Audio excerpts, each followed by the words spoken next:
خذلان شعائری، تقویت شعائر مقدسه امام حسین. این حرفی که متاسفانه بعضیایی که ادعای علمم میکنن میگن فلان شاعر زمان ائمه نبوده.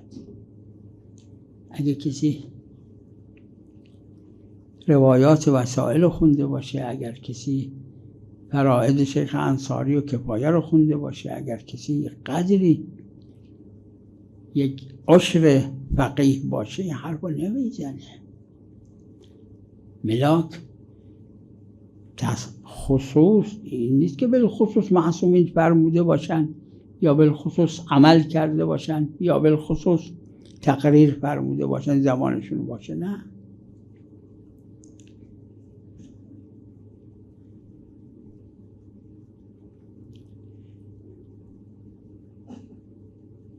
علا کل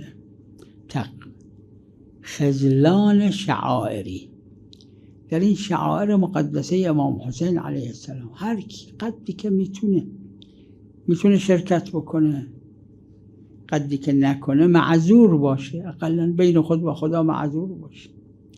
میتونه اقامه کنه، میتونه مجلس اقامه کنه، میتونه در مجلس شرکت کنه، نکنه نفرین پیغمبر خدا صلی الله